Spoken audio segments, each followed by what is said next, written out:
Hi, I will be making a tutorial on how to make PCB layout and etching.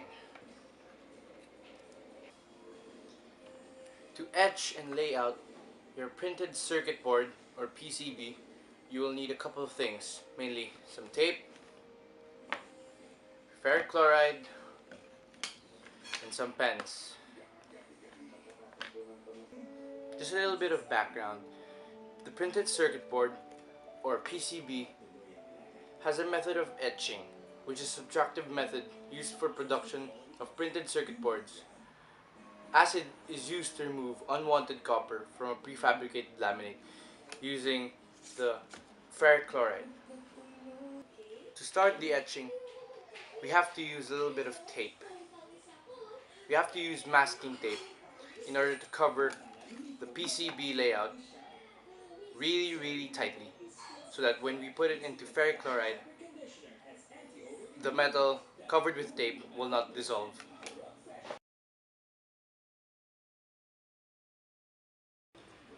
Okay, to make things go faster, I already put tape on my PCB, and all I need now is to tighten the tape so that we make sure that none of the ferric chloride seeps in when we dip it.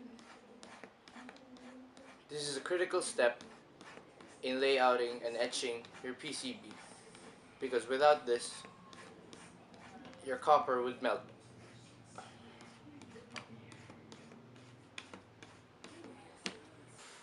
To begin etching, you can use a pencil or a pen, depending on your preference. I like to use a pencil because I make a lot of mistakes. So, to etch, just use any straight material. You can put it on and start etching.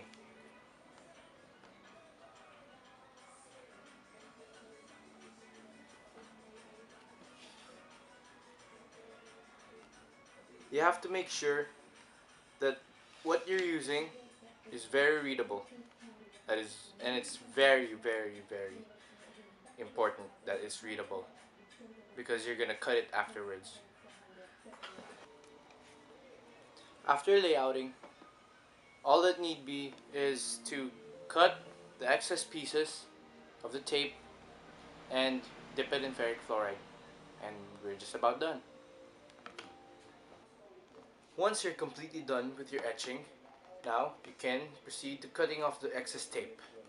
I've already done mine to save some time, but yeah, that's all you need to do. With your cutter, some ruler, just cut it out.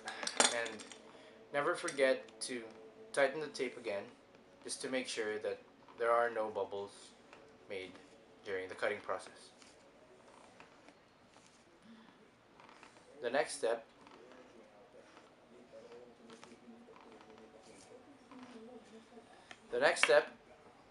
is to dip it in ferric fluid.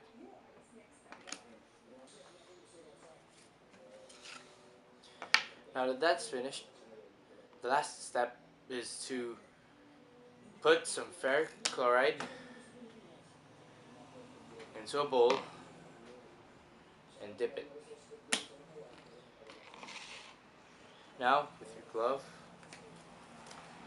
be careful not to touch the ferric chloride as it is very itchy to the skin and may cause skin damage.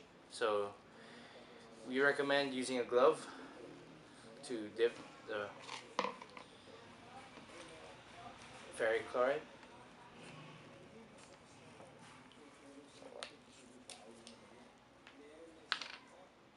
Now, put as much as you need, just until you reach a desired amount that can keep your PCB completely submerged. Just gonna use the whole bottle.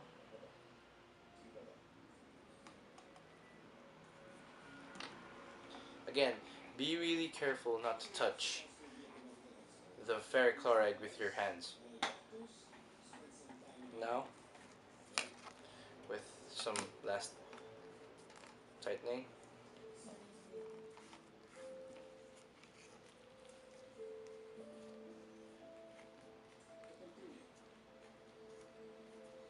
proceed to tip face down on the ferrichloride.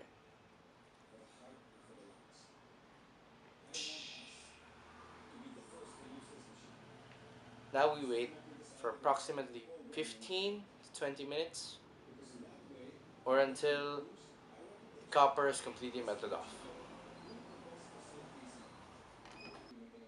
As you can see, the PCB is way in there. There. Yeah. 20 minutes later. So it's been 15 to 20 minutes, and I think it's time to remove our PCB from the ferrichloride. So just get some tissue or anything that can use to dry PCB. Just carefully take it out. As you can see, it's really soaked in the ferrichloride. So just place it there.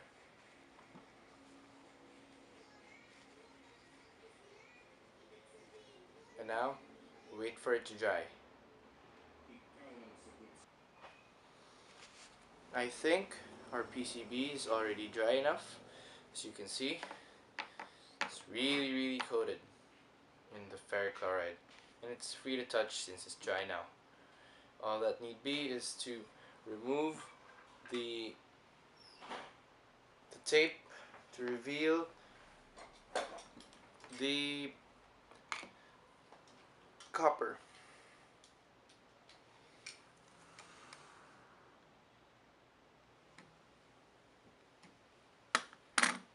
Now with your cutter, just remove the tape.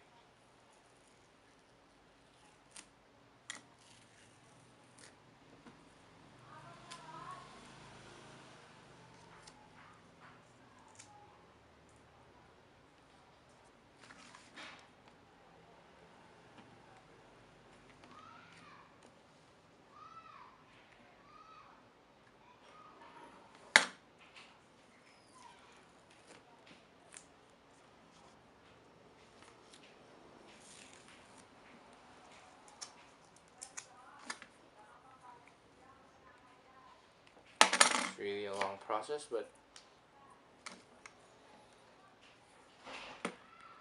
it helps to the PCB etching and layout helps a lot in the